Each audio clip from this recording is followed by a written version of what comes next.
My name is Ruth Ramsey Rankin.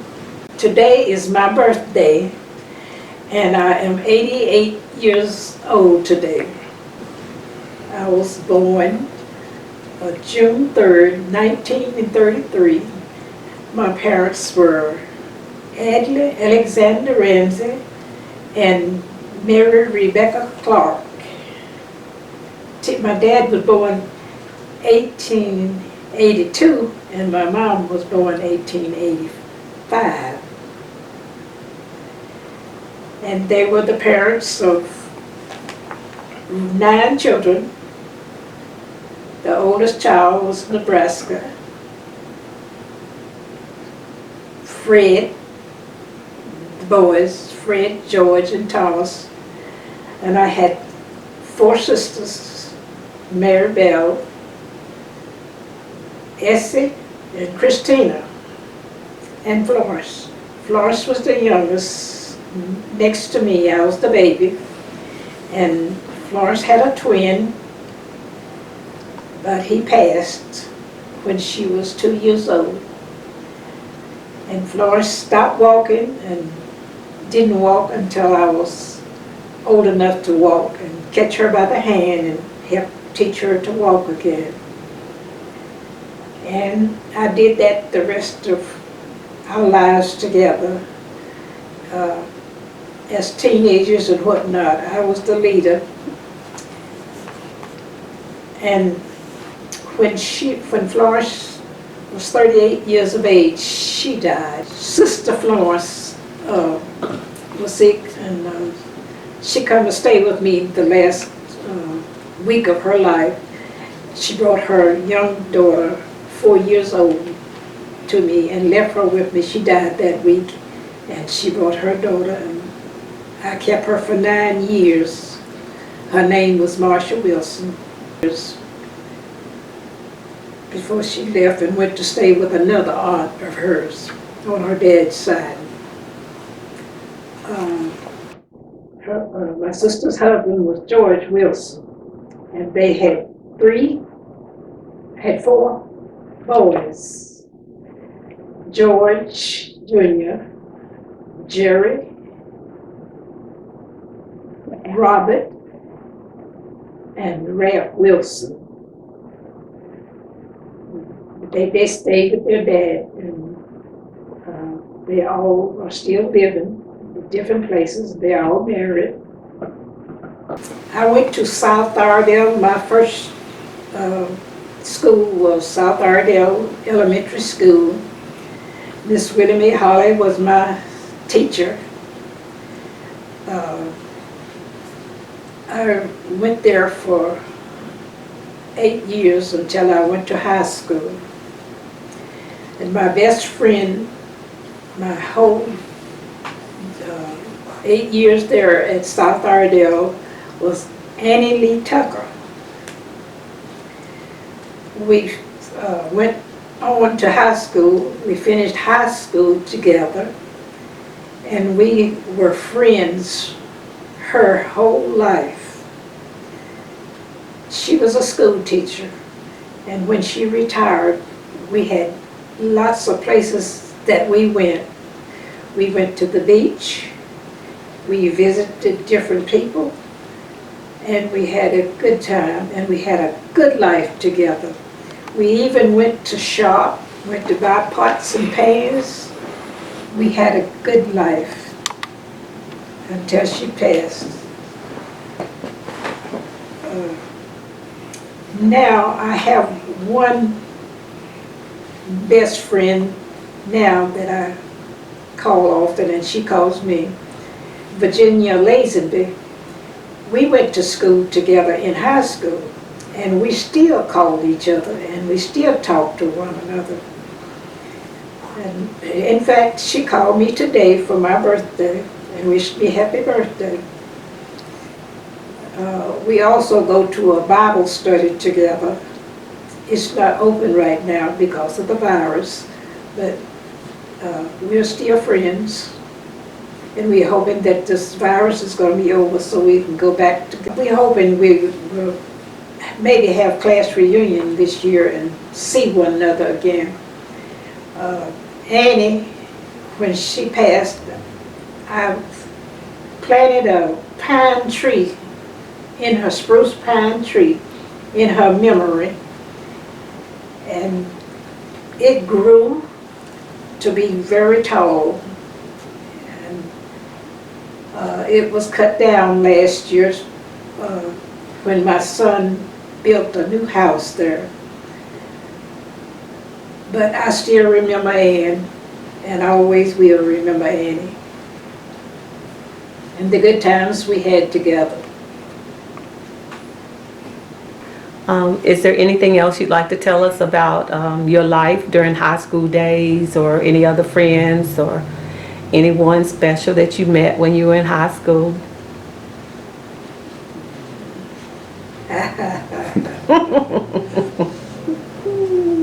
Don't be shy. Don't be shy.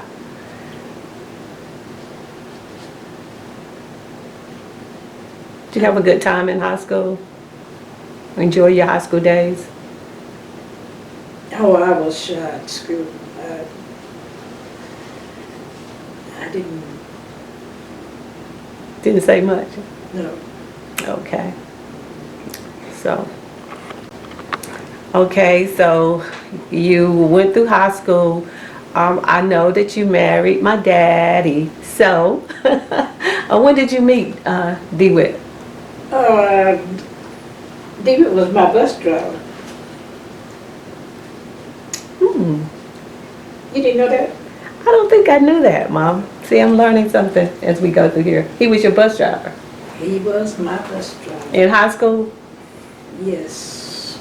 Could he drive? Yeah, he could drive. You know he could drive. He drove a truck later. Okay. So, how did that y'all become friends, or? He was my bus driver. That's how that worked. You said that. You said that twice. He was your bus driver. So did he throw a rap on you like, "You're mighty pretty, young lady," or what did he say? He is it on? Yes. How I met DeWitt. Well, I knew DeWitt from elementary school. I knew him earlier. But and when I was going to high school, he was my bus driver.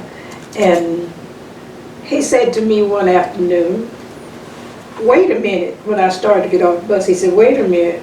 And I waited and let, some of the rest get off the bus, and he wanted to talk to me, and he wanted to date me. And that's how we got started, and how we later got married when I finished high school. When I was young, I attended, before I was married, I attended United Church of Christ in Shinba, North Carolina. But when I got married, my husband DeWitt belonged to Mount Tabor Presbyterian Church. So I joined the church with him because I couldn't go back and forth we couldn't serve two churches. So I joined the church with him. And later, when our children were born, we had our children born, baptized there at Mount Tabor, and some of them now still belong to Mount Tabor Church. Okay, you mentioned your children. How many children do you have? I have 5 children. I have 3 boys and 2 girls. Tell me a little bit about your kids, each one. Just say one, if you could say one statement about each one, what would you say? Carolyn is the oldest, and Carolyn has always been the boss of the other 4. She always tells them what to do, how to do, and when to do. Kay, she is more talkative. She talks more than Carolyn. Ronald, he is quiet. Ray is also quiet. But Mark, he's the baby boy. He is like Kay. He talks like Kay. But they're all good children, and they have all done well, and I'm very proud of all of my children. When you say he talk like Kay, well, what do you mean? How? When you say he talk like Kay, what do you mean? Talk. Talkative? Yeah, she's very talkative. Oh, okay. And she expresses herself very well. I'm done. They express themselves very well, and I've been very, very proud of them. And they worked very well in the church. Carolyn and Kay, both my girls are elders in Mount Tabor Presbyterian Church, and I'm very proud of them. Very proud. Well, I'm proud of all of my children. We have to be proud of our children, no matter who they are, what they do, or what. They're ours, and we love them. That's our blood. But sometimes they don't always listen. But we can't make anybody do anything. When we first had children, when our first child was born, it was Carolyn, we lived, Mr. George Overcash lived in his house. And we were farming at that time. We were raising cotton. But that was the last year that we raised cotton, the year that Carolyn was born. We moved then from there to a little house up there at Amity Hill. We stayed up there a year. After that, we moved to near Mount Tabor Church. We moved down near Mount Tabor Church when Kay was 3 weeks old. We moved, and we lived there until '69, when we bought and got us a place to stay, bought our own place in '69. And we moved to where we're the home place now, where I live now. When you all, you bought your own land on what's now Glassby Road. It used to be Route 7, I believe, wasn't it? Route 7, Statesville. Well, I was the one named the road. You named the road? I was the one named the road down there. They said they needed a name for it, and I named the road. And what's my name? And you named it what? Glassby Road. And why did you do that? Because I named it Glassby Road because Mr. John Glassby was the cause of us, all black people, getting that land down there. Mr. Allen Marr was selling land, and the white people around there didn't want the black people to have land. So, but Mr. Allen was trying to help us and see, that we got some land. So he helped us have land. He saw that we had got land, so he sold us land, $200 an acre. That was a wonderful price compared to And today. that's how we got that land. And I know that a lot of family And members Mr. John live spoke there. for us, and that's why, he used to work for Mr. Allen, so that's how we got it. Okay, and he helped a lot of our other people that we know in that area get their land as well. Right, Okay, and you said it was $200 an acre? $200 an acre. Okay, wonderful price. So we lived there for many years. What are some fond memories of that you have of just living in that area? Any neighbors that you met when you moved there that you got close to? Who all is in that neighborhood? What does that village look like? You know how it was, it was like one big family. I know that right across the street from us, we met. I know that I grew up and learned about Miss Vera and Mr. The Tom. Carpenters. Carpenter. And they were like my grandparents, so it was one big village. And Cat and Rufus was out to the end of the road. Lily, your aunt, was there, and there was Emma on down the road. And then finally, Idell and Jack, we talked to Alan and helped to get them some land down there too. And that's how it worked. And that's how what Beverly called it, a village. Yep, it was indeed a village. I love the little village. Okay, your children, let's move on. Your children grew up and got married, and you have grandchildren, right? Yes. You want to tell me something about your grandchildren? Yeah. Tell me a little bit about them. How many? You don't have to tell me the number, but kind of tell me about who belongs to whom.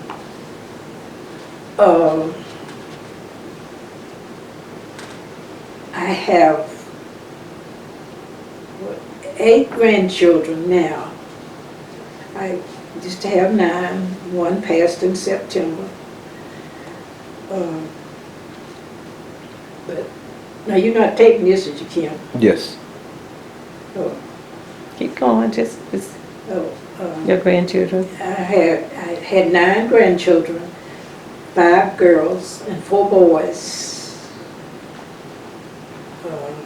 Carolyn had 3 girls. One passed in September, Michelle. Ronald had 2 boys, RJ and Michael. Kay, 1 boy, Zane, and he's in college. He is a senior this year. Okay. And he's going to Lander. College, and he's a senior this year. He also plays basketball. I'm wearing his shirt now. Where you get that shirt? One of his shirts. Where you get that shirt? It's mighty cute. And Ray don't have any children. Ray. Mark has 3 children. He has a boy, 1 boy and 2 girls. His oldest son, his son, was in the Air Force. He has been in the Air Force. The oldest girl she is a kindergarten teacher in Alabama, and the baby girl is That's Kyla. Caitlin. Caitlin is a psychiatrist in Tennessee. So I guess we'll have to have her examine us and see what we're at. She can do it too. I said I would tell her I wanted to be one of her patients. I'm sure she would do a good job. See what it's all about. They're So, all doing well. Those are Mark's children. Mark is a journalist, and he's with the Veterans Administration. He was in the Navy for 21 years, and he still works for the VA there in Jacksonville, Florida. He's doing well. So I'm very proud of all of my children. you also have some I have some grandchildren. great-grandchildren. And great-grandchildren. You I have 8 8 great-grandchildren. grandchildren. Narissa has 4.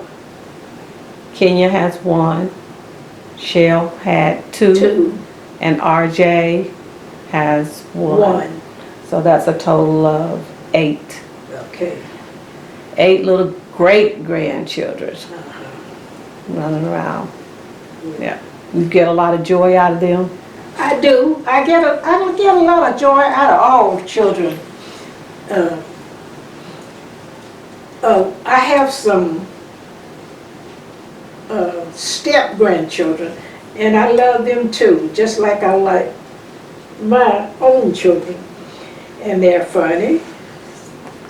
And I just get a kick out of them talking. Well, did one of the great call you, one of the great-grand step call you on your birthday? Huh? So you also have some step grandchildren. I have 3 stepchildren, and you know who they are. Maurice, Hakeem, and Shonda. And today on your birthday, one of your little step grandchildren called you and just gave you a smile on your face. It did. Who was that? That was, I call her my little ladybug, Riley. that's what I had on that paper. I wrote on the paper, Ladybug called me. Riley, she called me. I was just tickled to hear from her. But Kim, the one what tickled me so much was little Hakeem talking about Hayden, Hayden. little Hayden. Hayden had a few pennies in his pocket. Oh, his money. He was playing with it, and he said he was rich. Yeah, 11 cents. And I told the children that night when they was all in there, I told them, I said, I don't know when I ever slept in the house with this many little children at one time. It's been a long time. Yeah, we had 6 grandchildren here at the same time. It was fun, a lot of joy. All of them was in the house, All of them were in the house. ready to go to bed. No, they weren't ready to go to bed. As Riley would say, we can stay up late on this night. That's what she said. Yes, that's what she says. Keep her going to bed. Yes. She first one fall asleep And the last one to get up. and the last one to get up. Exactly. Yes, she Exactly. was. She was the last one to get up. Okay. No problem. Great grandchildren. So if you look back on life, what are some of the fun times that you had either with your village, with family members that lived in your village, with your children, with your grandchildren? What are some times that stand out to you that you'll just always cherish or just meant a lot to you? Well, there's quite a few little things. I had a lot of children to call me aunt and uncle when I was, us being my husband, that we were not their aunts and uncles. We sometimes was their cousins, but they didn't say cousin, they'd say aunt, uncle, or whatever somebody else said. And they respected us as their aunts and uncles. Your extended children. And they, spend a lot of time with my children, you see. So, They become your children too. yeah, Some of them still call and check on you. oh, sure. What do they do or say? Any of them anything in particular? Well, they check on me. And well, of course, I spoil them. I give them fruit, I give them jelly and pickles and stuff like that. Make people pies on holidays. Yes. You make your quilts. I see one right here in the corner that you've made. You've been making any quilts lately? Yes, I'm working on one now. I work on quilts to help keep my mind in shape. And I like to do puzzle books to keep my mind occupied. And keep my hands occupied too, keep them working, because if I don't use them, I won't be able to use them, so I'm using my hands while I can. Okay. I can't get about now like I used to, but I'm not going to dwell on that. Okay. I'm not going to dwell on that. I remember you saying something earlier also about you hope to get to see your friend Virginia later on this year, that you haven't seen her in a long time because of COVID. Can you tell me what has happened in the past year, and what is this COVID that you were talking about? What's it called, and how have you felt about it? How did it affect your life? What was it like? Well, to me, it was like, it made me go back and think about back when they had polio when I was a little girl. We had to get vaccinated for polio, and this was similar to what happened then. We had to get vaccinated for this COVID virus. Well, what was happening? Were people sick or something? Then now? Well, yes, people got sick and died from this disease. We're not sure where it originated,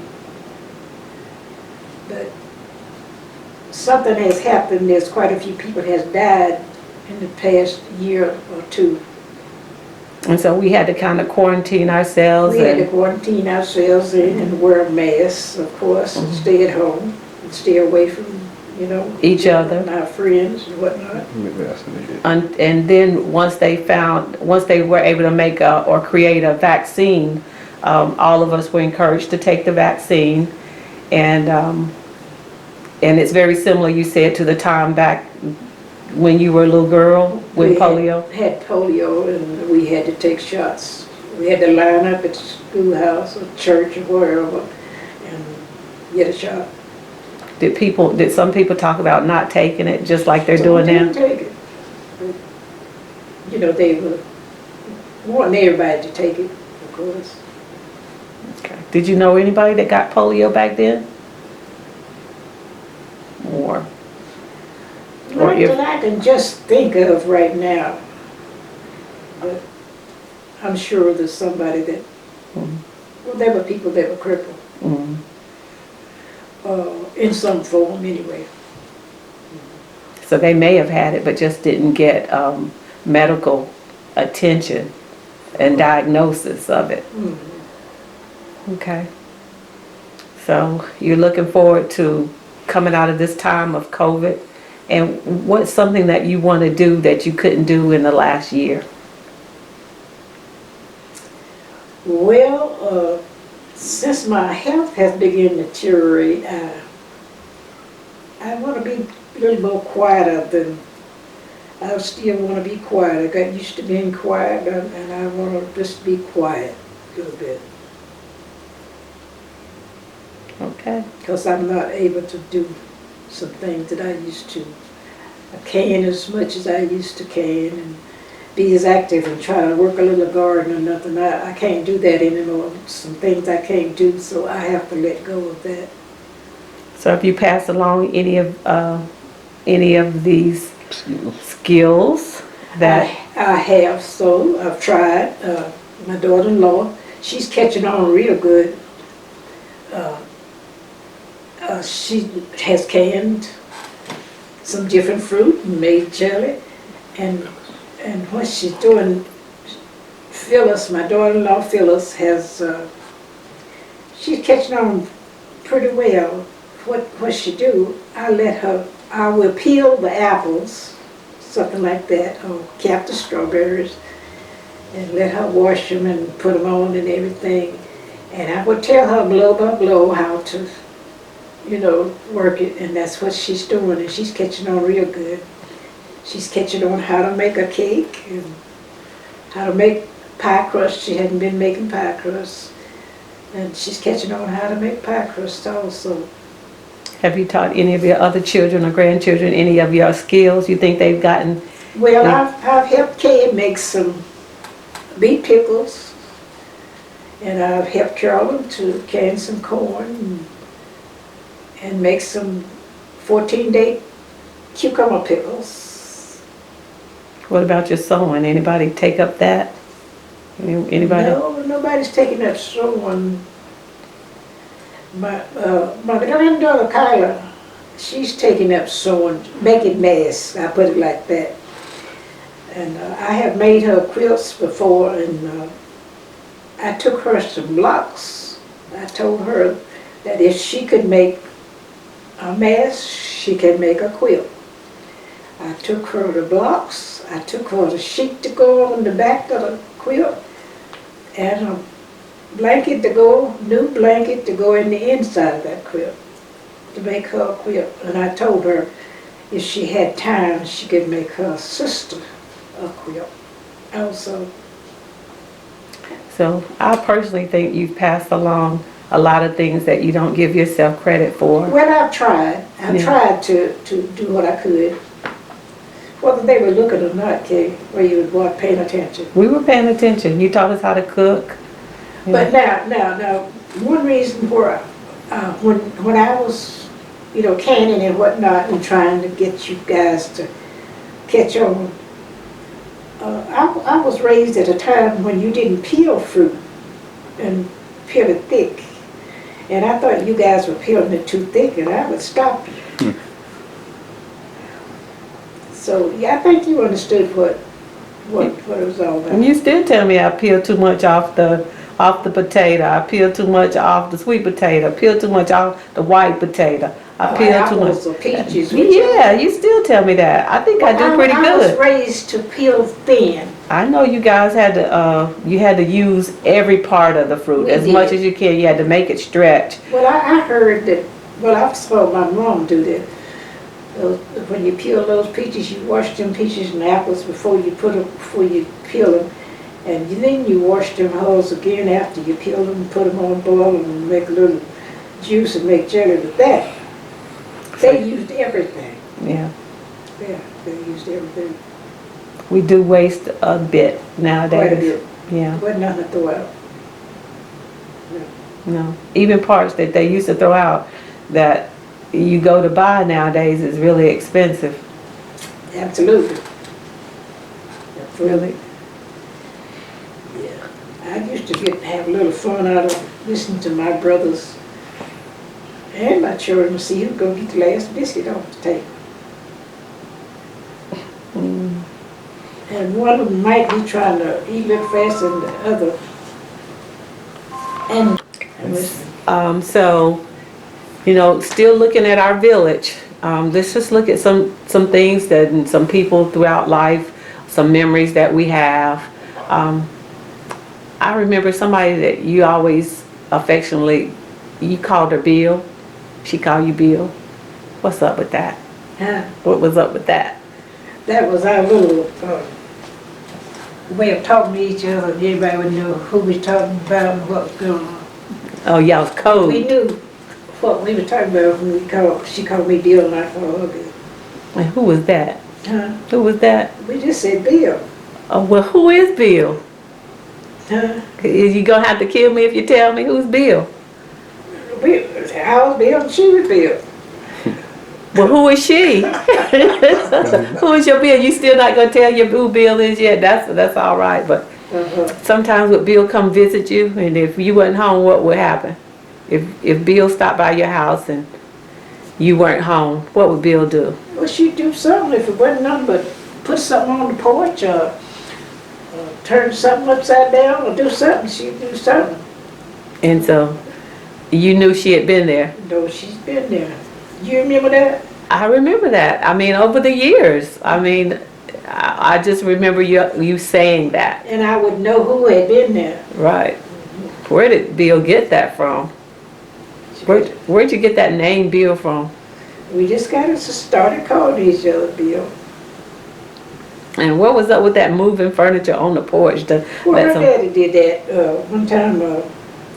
My brother, that's his husband, Carnot, told us, said, Arthur, Christine, her daddy's name was Arthur. Arthur and Christine visited them, come to their house, and said they was not at home. And at that time, we didn't have bathrooms in the house. We had these outdoor pots. And said Arthur went out there and got the outdoor pot and brought it to the door and set it at the door and wrote a note and put on it and said, "Go milk." Go what? Go milk.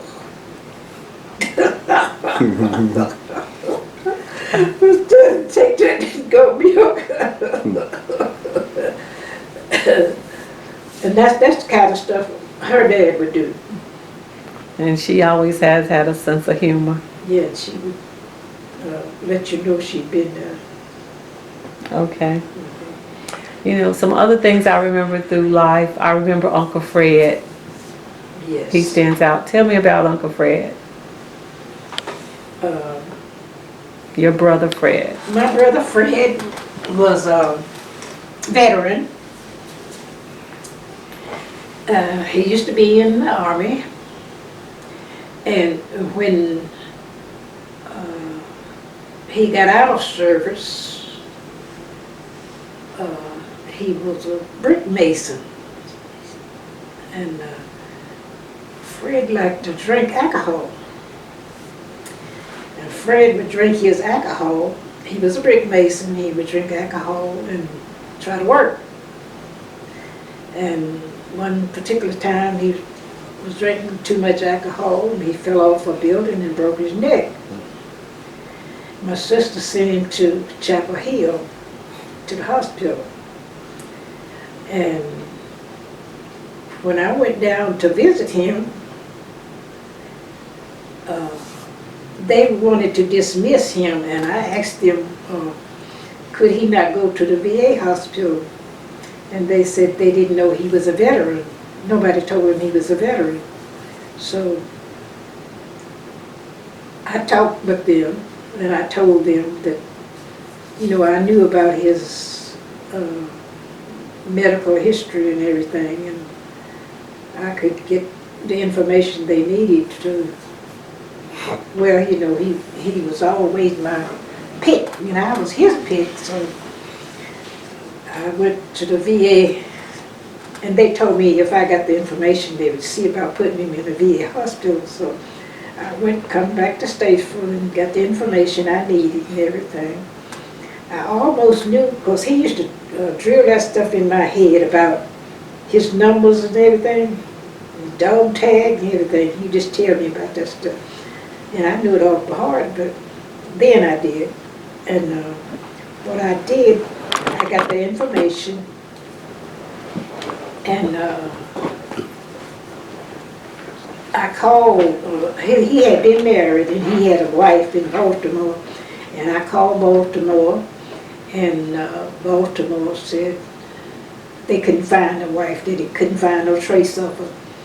They didn't know whether she was living or dead, so, but they gave me to go ahead to go forward with the stuff. So I went on and sent the information back to Chapel Hill, and they got him in the VA hospital.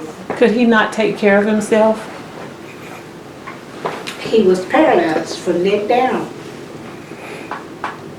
He was paralyzed from his neck down, and he could not take care of himself at all. And they sent him to Richmond, Virginia. Then they sent him on to Hampton, Virginia. And I used to go up there every year from when I got my vacation in the summertime and look after him and bring him home for at least a week so the rest of the family could see him. Me and my husband DeWitt. And we did that until he died. That was admirable. That was a lot of work, and Yeah, that was a lot of work, but that's what family does. yes, yes. He was my special brother and I was his special sister. That's just the way we worked it. He you know, my mother was died, you know, when I was 10 years old, and he always picked on me. I remember Uncle Fred. I remember the visits. When he came home, he would always bring me books because I love to read. And he would always bring me books that people had given him. And I think that's when I read my first, I'll call it, my first dicey books. You didn't know what I was reading. But he brought me some good ones, and I was like, whoa, these are great. And so he would bring, I look forward to him every year bringing me books. I enjoyed that. He always did that. Yeah. He spoiled us as much as he could, even though he was paralyzed. Okay, some other things that have happened over the years, just recently. Not, I call it recent, but we had our first African American president, President Obama. What did you think about that? Did you ever think that you would live to see that? No, I didn't, but we did. Do you think he did a great job He when he did. was in office? I was just looking at him on television this morning. He had visited a young football team, you know, where they were practicing. he's still mingling with the people. He's still influencing and had a lot of just honor and good character, strong character, good values, good morals. And he was up against a lot, and I thought that he always took the high road, just like I think was their theme. You know, when they go low, we go high. And that's what I loved about him as well. That's what I loved about him. Other things that I remember through the years, if you remember some of the trips that we used to take as a family and some of the trips you did for your grandkids.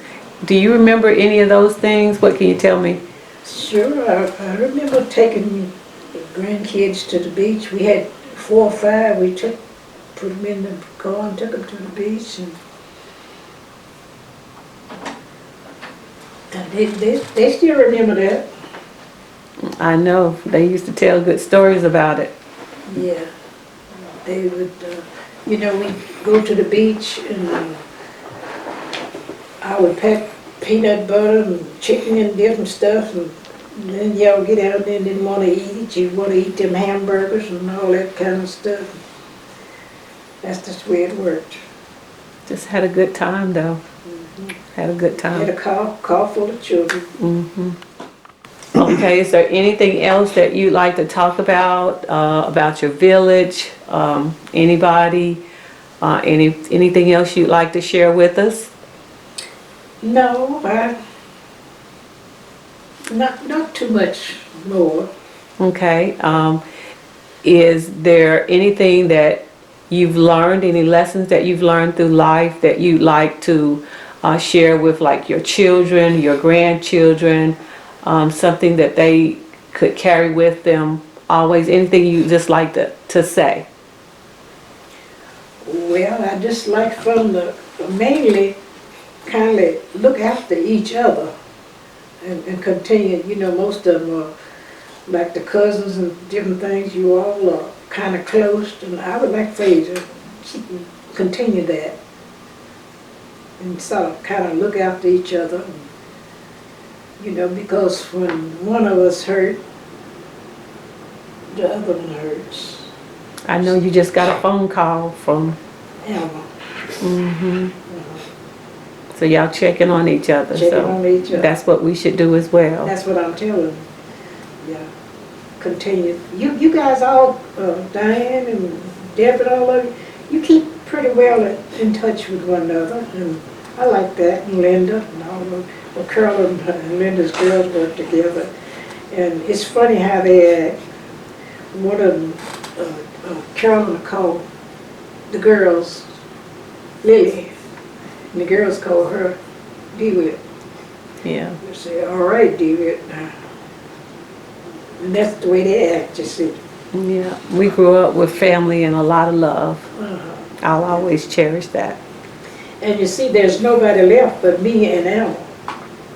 Well, the close-knit little Siblings. family there. All the DeWitt's sisters and brothers, all of them he had, they're all gone. And there's nobody but Alma, and there's nobody but me and my family. So we have to kind of talk to one another to help make each other feel better. She says she's feeling pretty good today. Good. What jobs did you do through the years? Well, mainly after I started working, public work as we called it, my first job was a sheriff factory, at Troutman Sheriff Factory.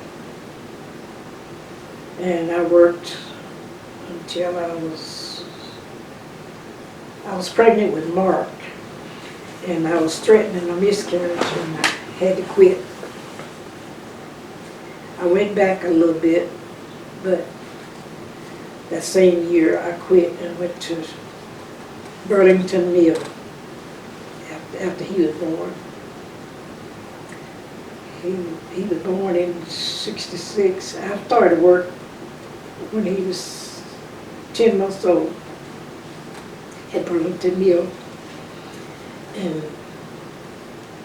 I worked for 8 years, and I quit a year and went back and worked uh, 19 years. I almost made another 20 years. I worked 19 years until I retired. What year did you retire? Do you remember? I retired in 1995. 1995. That's all right. Did you have a good time once you retired? Oh yeah, you did say earlier all the things you and Daddy and Miss Annie and Mr. Williams. We would go out to eat and different things. While we were out shopping, maybe somewhere we'd stop and eat chicken. Kentucky Fried Chicken or somewhere we'd stop and eat. We just enjoyed them. Okay, so you retired, and Daddy died in 2012. How long had y'all been married when he passed away? We had been married 60 years. 60 years. That's a long time. He was 79, and I had his funeral on my birthday, and I turned 79. He was 79, and I turned 79 on the day he was funeralized. And somebody asked me why did I have his funeral on my birthday, and I said because he could be at my birthday party. Because he would say, "Now Ruth, you done caught up with me. You're 79 just like I am." So that's why I had that on my birthday. But see, they told me it could be that Sunday, anywhere from that Sunday on, so that's what I went with. And I knew we had to have a choir and different things. It was best to have it that Sunday, and that's why I did that. 9 years ago today, he was buried. 9 years. And you were telling me about how he made sure that his boys, you told me that he made sure his boys got out there and did the work. Out when he was working, he made sure that they got out there and worked. Yes. Whatever he did, he always took one of the boys with him. Like turning the brick a certain way. If other boys in the community was working with him, David and Rufus Haynes and some of the other men around there had that same attitude.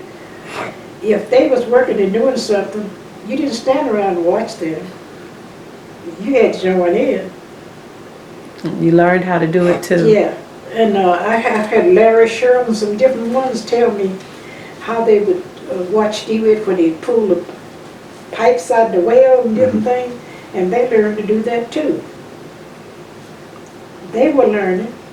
Passing the I training had along. one boy, when I was up at the apartment, he had noticed Dewitt, and he said his grandfather used to live in that little house across the street from us, and he said whenever Miss Dewitt tell them boys to do something, he said they would go and do it. As if to say, he wasn't used to doing nothing like that, you know, what somebody tell him like that. I said, well, they didn't have a choice. Because now when their grandfather moved over there in that yard, he had bricks, broken bricks and trash and stuff over there. Can't you remember David having him boys to pull that trail over there and put that stuff in? Now that's what he did. And they didn't think nothing about it. Rolling that across the road, that trail across the road and putting that stuff in, and David hauled it off for him. Yep, always helping. That's what the village does. Yeah. They would help one another. They didn't charge one another for nothing. And that's what I learned from you and Daddy was to always help other people and just to love everybody. Just to love everybody. Yeah, we had a nice community. But, you know, and too, it makes you feel sad for all of them to go. You see how close Lily and Alma was, not Alma, Lily and Cat was right across the street from each other, and how close they was, they passed. That was kind of shocking sort of like to me. But, Yeah. You're good friends, not just Yeah. family, but friends. and them was two I called all the time. Yeah. You did talk to him on the phone I a lot. know Mamie told me, she said, if I didn't call Lily, Lily was calling me. She said, we called each other a lot. I told her, yeah, we called and talked. My sister Esther was like that when she was living. I would call her and talk to her a lot. She was like your big sister, friend, mother. Yes, she was. Well, that's what Dolores told me. She says that she felt like that's the way we felt with her, the way we treated her. Yes, it was like she was our mother. And she was older. Huh? She was older.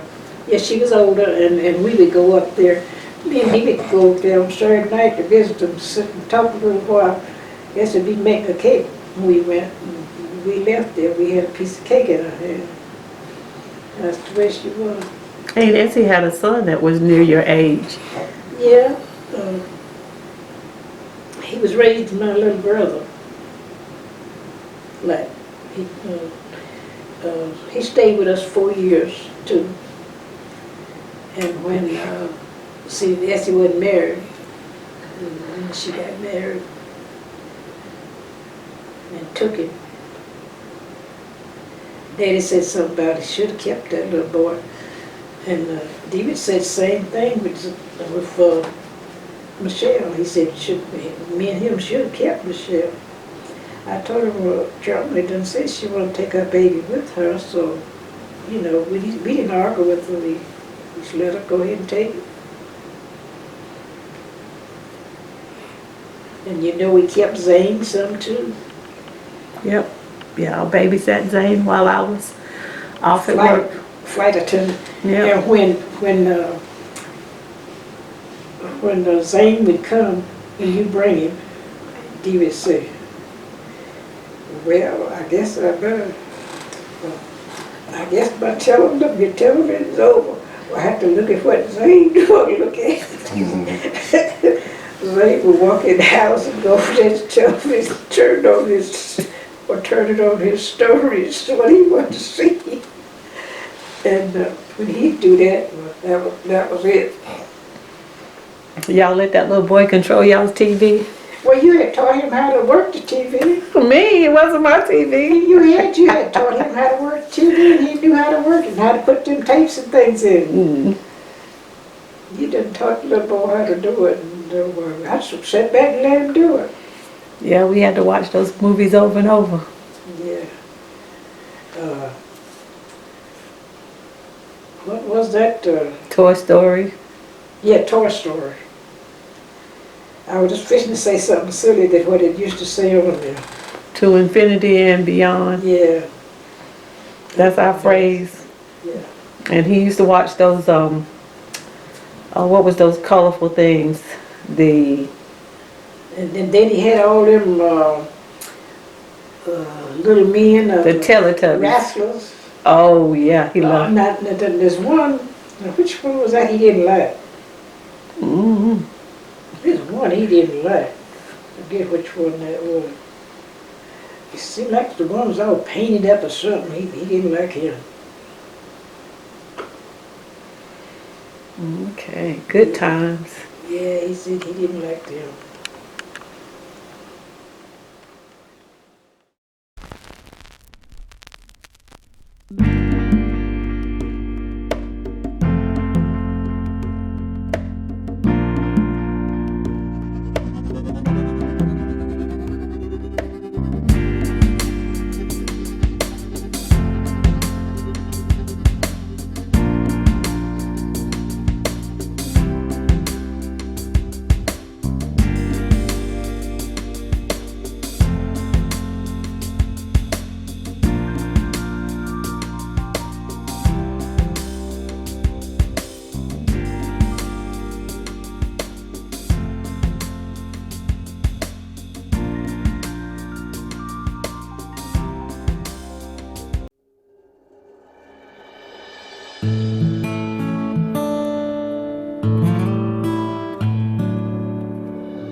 you.